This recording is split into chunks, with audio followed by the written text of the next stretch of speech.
welcome back to the Fascinating Jobs podcast. I'm your host, Mackenzie Wilson. On this episode of the podcast, I'm sitting down with Ryan and Chance, owners and bakers at Sugar Fix, a Utah-based cookie bakery. If you're in the Utah or Idaho area, be sure to look out for their cookies at local gas stations. Or if you're like me and don't live anywhere near Utah, that's okay too. Wait until the end of the episode for details about getting their cookies shipped directly to your front door. If you don't already want cookies, you definitely will by the end of this episode. So as always, please subscribe, rate, and review this podcast wherever you listen so that way we can grow our community. With that, let's get into episode number 14 with Ryan and Chance. Hi, and welcome back. Today I'm here with Ryan and Chance from Sugar Fix Bakery. How are you guys doing today?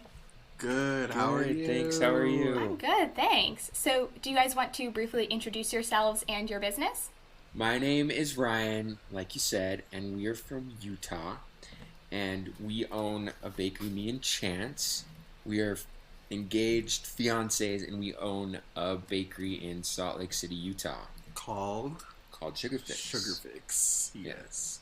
Oh, that's so cool. And congratulations on your engagement. That's so nice. Thank you. So how did you guys decide to start Sugar Fix? So, my grandma raised 10 kids, and she's an amazing baker. And she came up with some awesome recipes. And my cousin took those recipes and created Sugar Fix. So she's actually the founder. And she owns gas stations.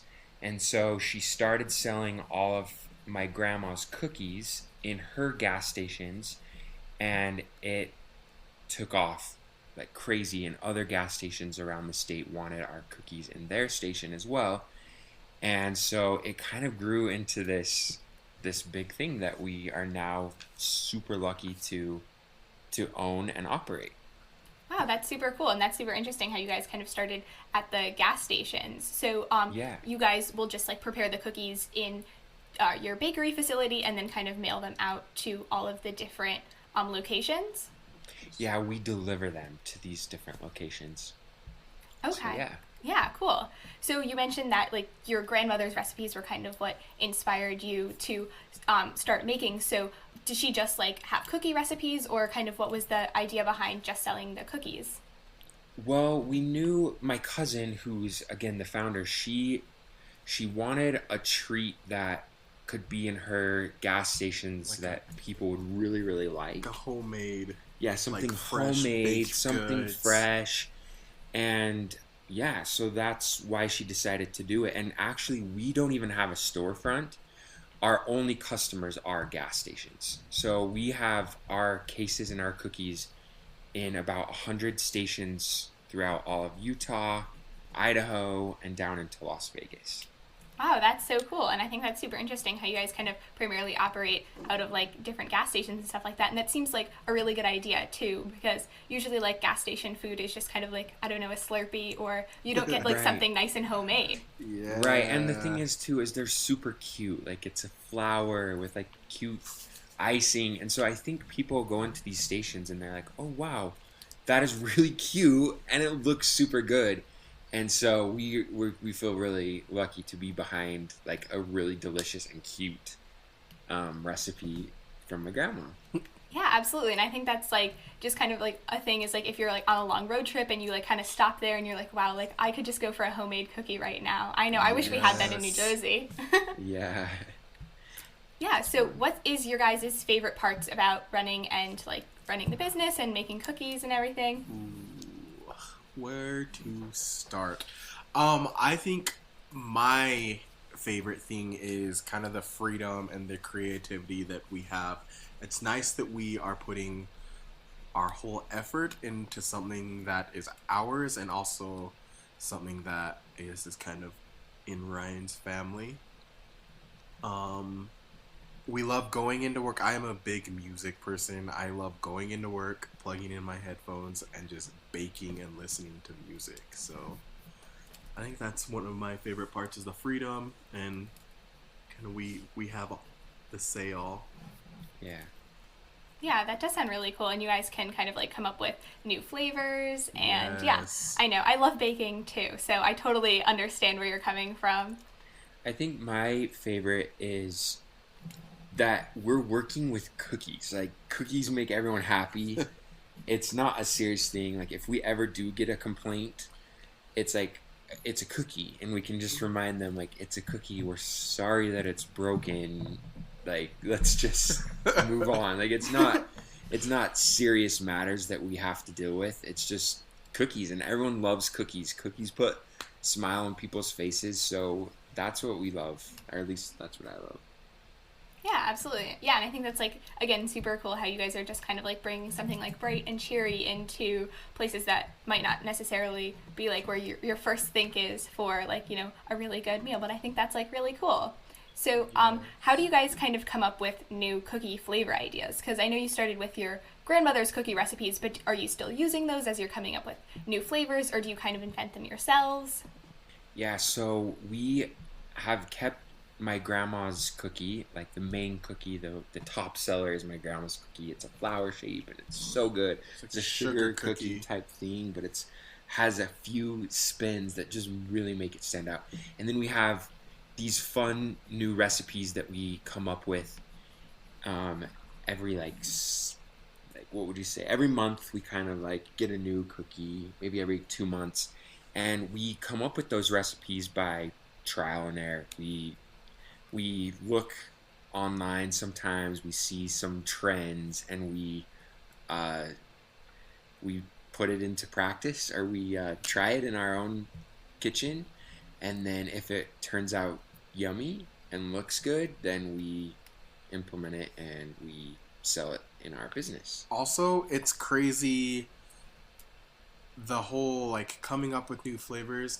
Usually if you find a recipe, and you probably know how it is, if you find a recipe and you want to tweak it and everything, it's usually for like 30 cookies. But we are doing large scale, so we're like times this recipe by 50 or 60. Yeah, 80 pounds of flour, 35 pounds of sugar. So that part sometimes gets it can get kind of stressful sometimes. Yeah, and sometimes it doesn't translate. Like, you find a really good recipe online and you try to make 1,000 cookies and it doesn't work. So there's been a lot of trial and error. We've had to throw away a lot of cookies, unfortunately, as we've gotten this down. Yeah, it's fun to kind of see the recipes, then tweak it, make it our own, what we think tastes good, what we think other people think tastes good. So yeah, that's kind of the process.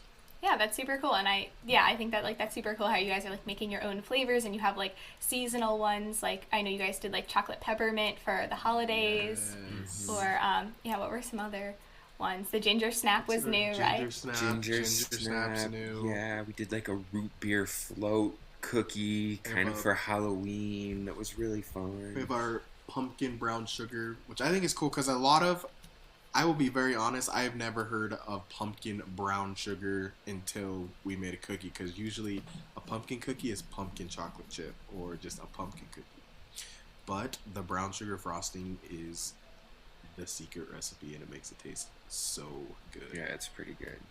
Yeah, absolutely. Yeah, and I think that's like super cool because also a lot of the cookies that you might see, you wouldn't be able to just like buy anywhere. I feel like you could buy like chocolate chip cookies or sugar cookies. So this is like really cool that it's just like something different than you would normally be getting.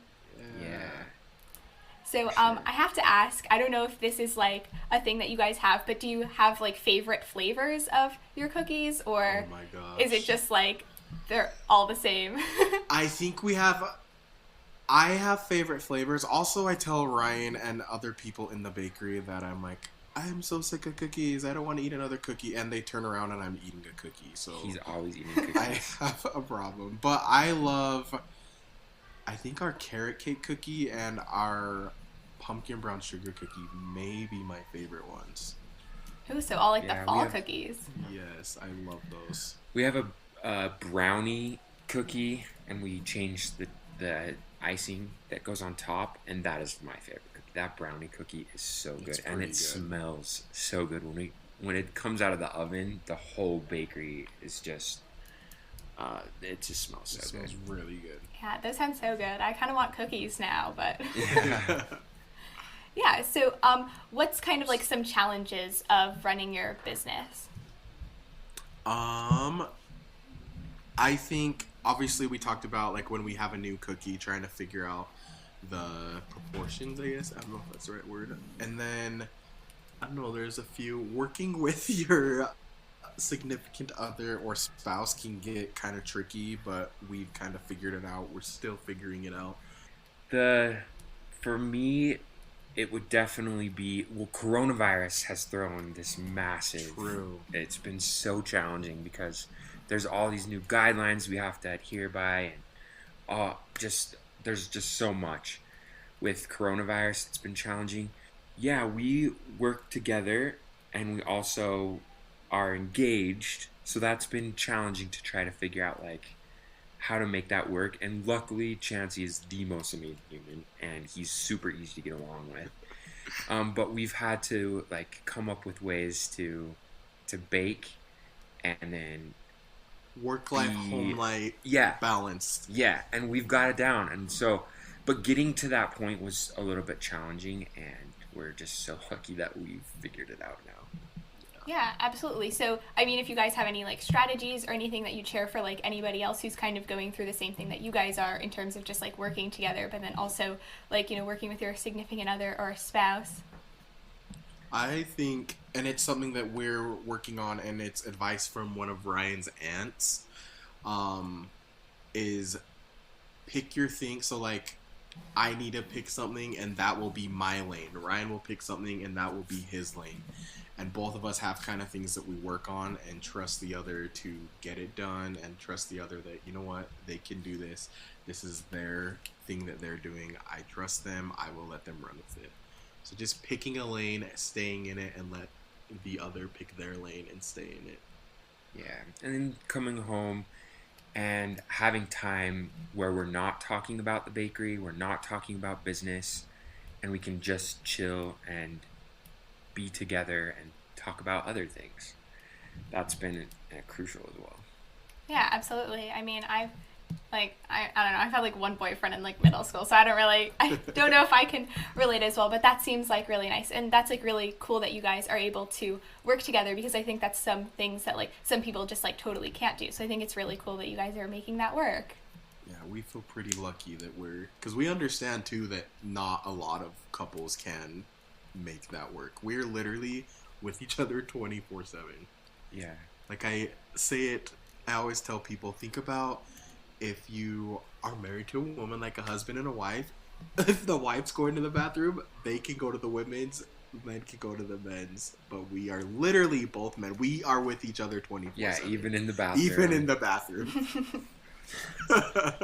So I think that's really cool how you guys are like working together and everything, because yeah, like we just kind of mentioned, like it's something that not a lot of couples can do. I know. Yeah, I don't know any couples that I think could like be together all the time. Okay.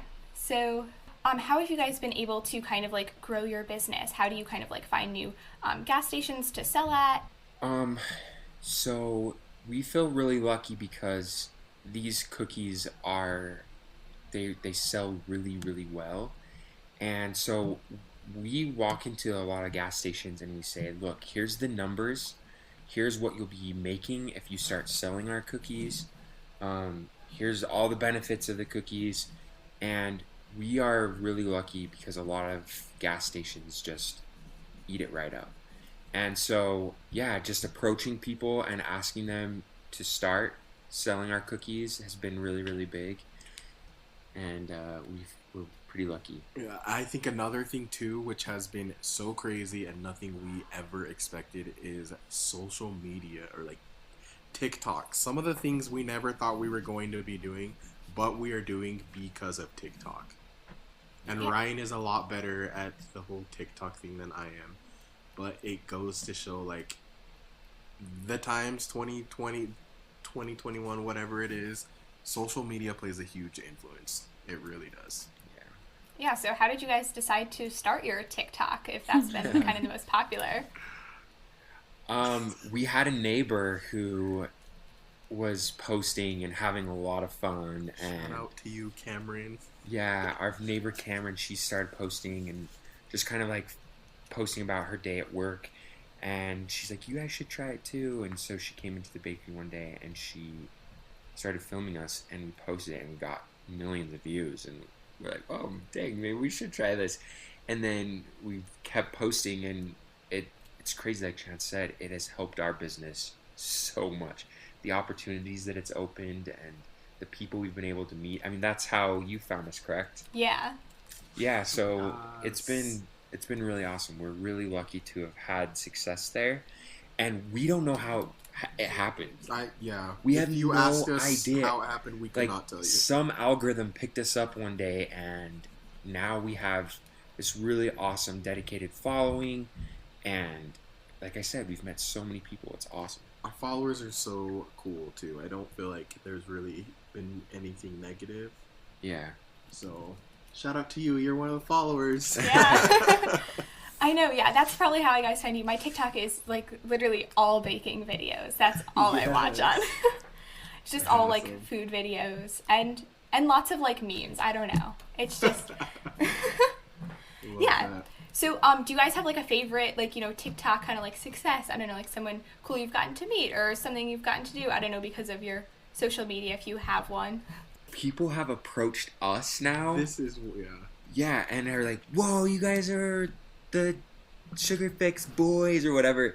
And it's been so fun to meet these people from different states that California, from Idaho, that have recognized us, and some of them come to Utah for our cookies, and it's been so fun to meet them and see the consumer behind the TikTok. There are some funny stories. We had a girl tell us, she's like, I want these cookies so bad. I don't live in a state that sells them, so I'm putting in my dating profile, like, people, if you live in Utah and you can buy me these cookies and ship them to me. Oh my goodness. All about that. That's so funny. That's so cool though. Funny. Yeah, that's so cool. Interesting how like TikTok has really just been like such a catalyst, because I feel like there have been definitely lots of people who have made it big on TikTok, but it's just like kind of random and mostly about luck. Yeah, it really is. We still are trying to figure it out. Yeah, I don't know. Whatever the algorithm does, it's just... If we figure it out, we'll let us know. If you figure it out, let us know. Yeah, I know. I'm just like, definitely a TikTok novice, so yeah. I mean, like, I was around the days of like Musical.ly. That was like really popular, and then like nothing, and then TikTok. Oh, yeah. I forgot about that. But Musical.ly was literally just like lip syncing videos. And... oh my god. And then like when they carried all over the accounts from like Musical.ly to TikTok, and then I had to like watch all of my old elementary school like lip syncing videos. It was not. It took you to a place you're like, oh. I'm just funny. Like, I hope no one ever finds this if they like search me up online. Like, do that for one of your episodes. Talk about your Musical.ly days. Yes. Oh my goodness. I remember there was one, like, a really bad time lapse of, like, me and my friend making, like, ice cream sandwiches to bring in for our, like, birthday at school one year. And, oh my goodness, it was, like, the camera fell, like, halfway through, but I just, like, posted it anyway. I love that. Yeah. That's cute. Yeah, so, here, this is my favorite part of the episode. So you guys are lucky that you get our first ever fan question on the podcast. Yes. So... this is actually a two-part question from @that'sahobby on Twitter. So he wants to know, what is your least favorite cookie to make, or like the most difficult cookie to make? My least favorite is our traditional cookie, which is our most popular cookie, only because there are so many steps to. It's not just you make the dough, you can put it from the mixing bowl onto the trays and putting them in, but there's so many steps. You have to chill the dough, you have to lay it all out on cookie sheets, you have to roll the dough out, you have to stamp the dough and then put it in. So that one alone probably takes us 4 hours to do a batch. Oh wow. And also peanut butter. Our peanut butter chocolate cookie, working with peanut butter is not fun. You know, it's so sticky. Washing the dishes afterwards is just not fun. Yeah, and the original cookie is like a rolled cookie, right? Whereas like most of your other cookies are like, you know, scooped cookies. I don't know the technical term for that. Yeah. My baking knowledge is mostly like Food Network, so that's definitely cool. Okay, and then the second prong of their question was something that we kind of already talked about, but they want to know what your favorite cookie is to make. And they put in parentheses, not necessarily to eat, but to make. Ooh.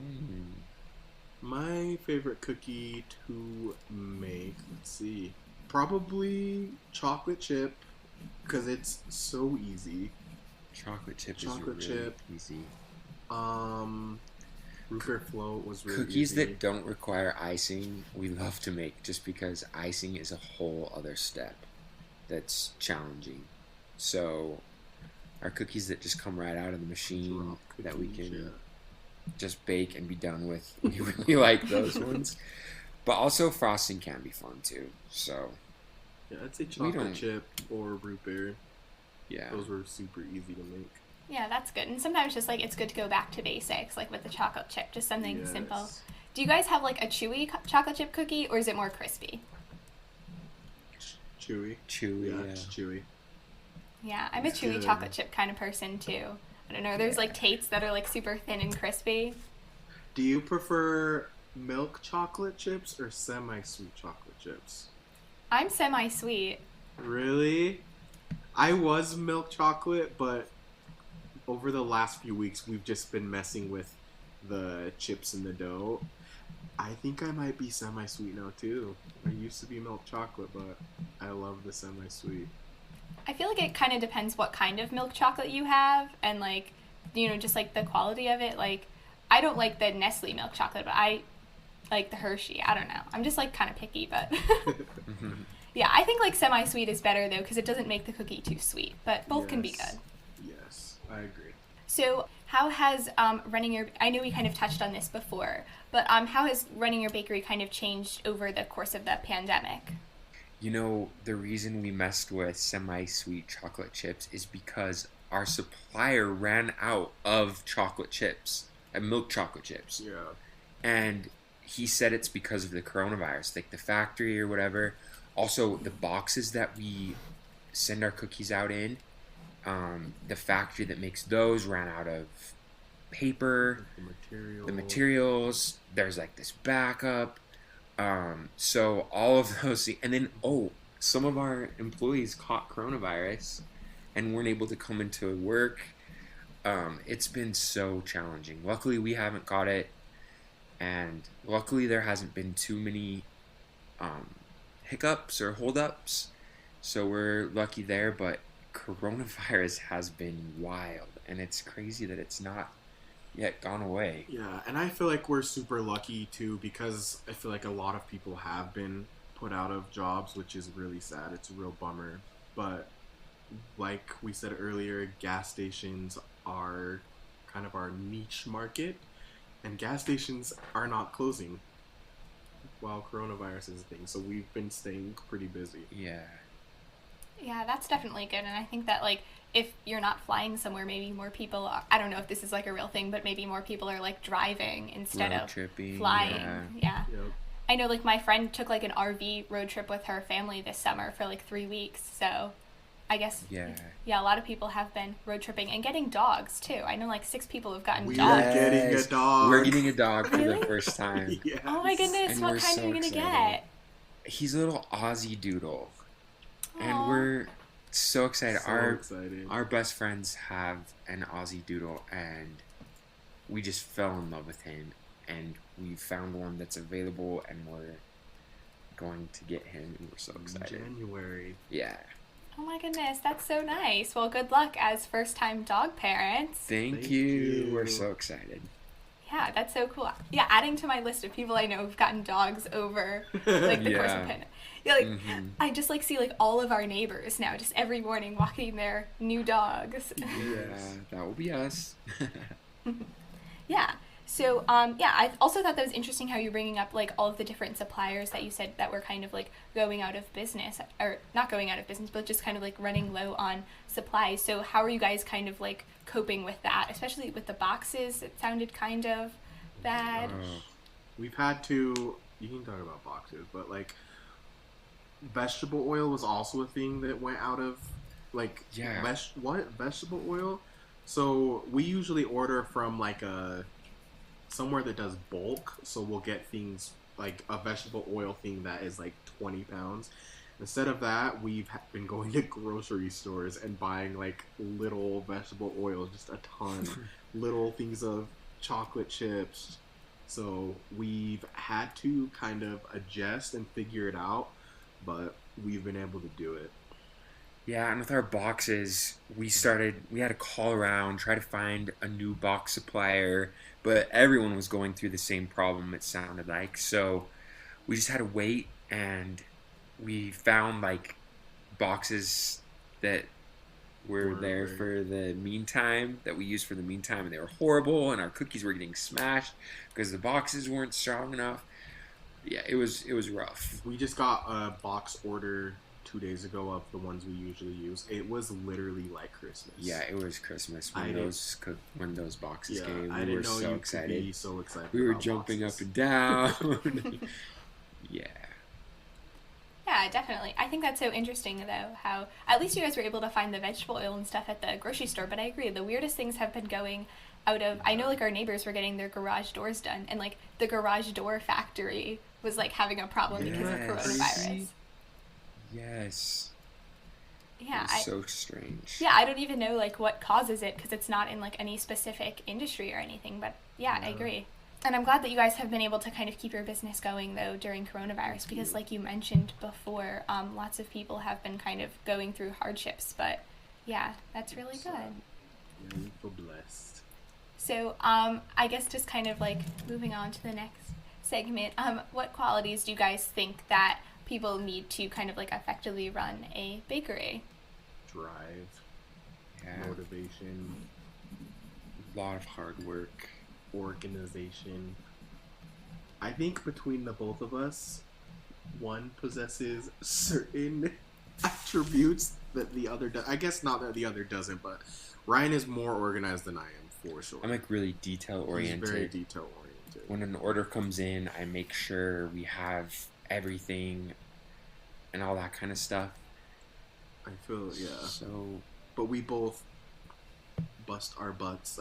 We we sometimes like our hands are just cut up from working on our machines or moving boxes. We'll have cuts on our hands. Like it's a lot of work, and it's very physical. It is physical.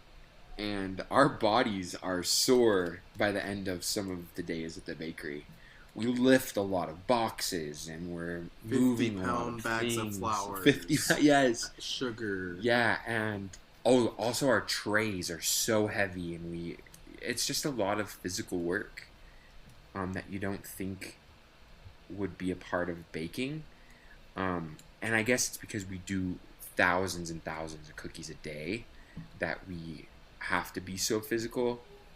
But I feel like it's my gym every day, and it's nice. Chance still comes home and goes to the gym.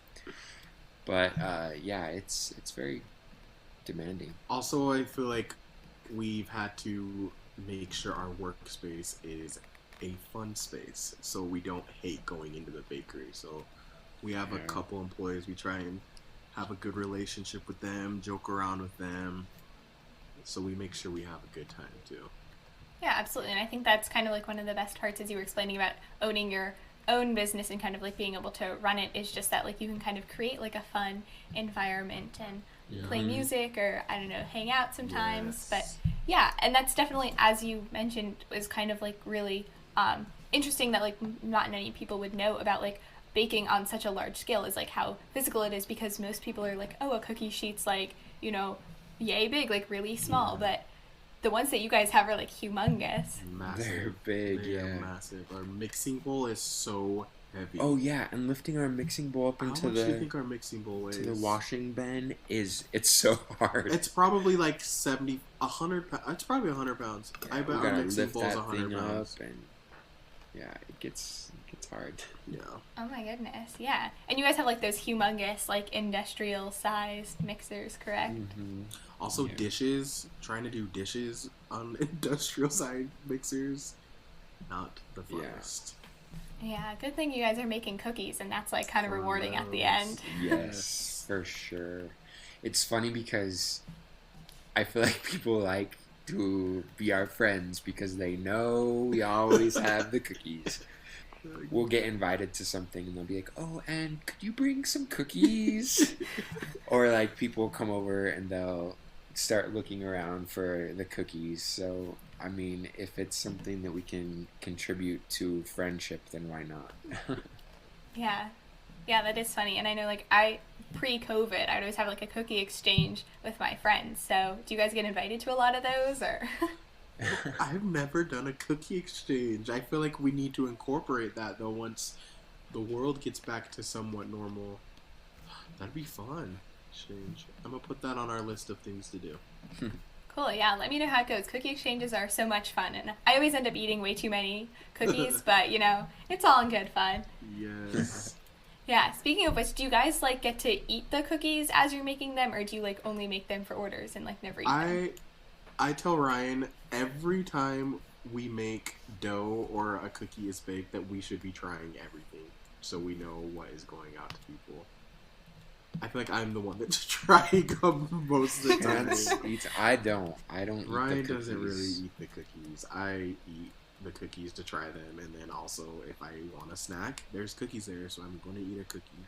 But like every batch, unfortunately, will have a few cookies that are a little misshaped, or they get bumped or something, and so there's always a lot of cookies that we can't end up selling. So we, our staff, or we will snack a few. Yeah, that's pretty good. A pretty sweet job, if you don't mind my pun. Yeah. Oh my goodness, yeah. But I agree, it's definitely important to, like, taste as you go. Because I remember one time I did, like, a camp, and they put, like, salt instead of sugar in some of, like, the scones. And they were, like, really gross and rock hard. But I imagine that would be pretty terrible if you, like, actually sent that out to people. Oh my gosh, I would be so embarrassed if I was not tasting it and I get hey, this cookie tastes weird. Yeah. So we make sure we taste everything before we send it out. Yeah, absolutely. So I think I just have one final question for you guys, and that is, what is some advice that you'd give to smaller bakeries, or, I don't know, even just home bakers just kind of starting out on a baking journey? What are some tips that you'd have for them? Sure. So, tips that I would have for a small company is be prepared to work hard, long hours. You don't get your typical hours, but it all pays off in the end. Keep working hard, and your business will grow, your bakery will grow, and success is just around the corner. It's backed by hard work. Yeah. Mine is have fun with whatever you're doing too, and understand that not everything is going to go according to plan, and be okay with that. Realize that, okay, this didn't work out, what are we going to do? Let's move on and figure it out. Yeah, absolutely. And I think that's really good advice, and kind of, like, applies to baking, but also other fields of study. Yeah. Yeah, I don't know. Don't cry over burnt cookies. We've burnt a few, we've messed up, and we just try not to get too upset about Figure it out and move on. Yeah, absolutely. Yeah, I think it's important not to get, like, hung up on, like, too many small things. Yeah, that sounds like you guys are going well. Things are going well with your bakery, and you are kind of taking that advice. And this was such a pleasure talking to you guys. Thank you so much for coming on the episode. I had a lovely time talking to you guys today. Thank you for having us and letting us do this. This was Good luck awesome. with your podcast too. It's so awesome what you're doing. Oh, thank you. Yeah, I know. Good luck with your cookies, but it seems like you guys are doing well. So, maybe I won't jinx anything. We're trying. And we super excited because we are gonna start nationwide shipping. So anyone anywhere in the nation can order our cookies, and that's because of our TikTok following and our social media that's all around. They've been asking for it. So in just a few short weeks, we're gonna launch national shipping. So Like, order some cookies. You heard it here first. Yeah. Yes. Little insider scoop. Yeah, you hear it here first. Absolutely, yeah. And I'll definitely be ordering a box from you guys. I mean, I would need to try these cookies after hearing you guys talk about them. And then let us know what you think too. Of course. Yeah, I'm sure they'll be absolutely delicious. We hope you enjoy. You were awesome. Thank you so much for letting us be a part of this. No problem. Thank you guys so much for coming on. A special thanks to Ryan and Chance for joining me today. You can check them out on Instagram or their famous TikTok at TheBestSugarFix, or head over to their website, www.grandmasdealer.com, to start ordering cookies to be shipped directly to your door. They ship nationwide. They start shipping December 7th, which is actually today, so head over there right now to order some cookies that you've just been hearing about for the past 45 minutes. If you own a gas station or other business in the Utah or Idaho area, you can also head over to their website to learn more about getting their cookies into your storefront. You can check out this podcast on our website, www.fascinatingjobs.xyz, for some fun extra episodes and behind-the-scenes things, or on Instagram at fascinating_job_pod, or on Twitter at fascinatingjobs. I'm always looking for fan questions, just like the ones you heard in today's episode, plus there's plenty of good discussion and always updates about the show. Tag me with any questions or comments, and be sure to subscribe, rate, and review wherever you listen to this podcast to let me know you're enjoying it. And if you or someone you know has a fascinating job, or you have any other fan mail, email me at fascinatingjobspod@gmail.com for a chance to be a guest on the show. Thank you so much for listening and enjoying this podcast, and I'll see you in the next episode.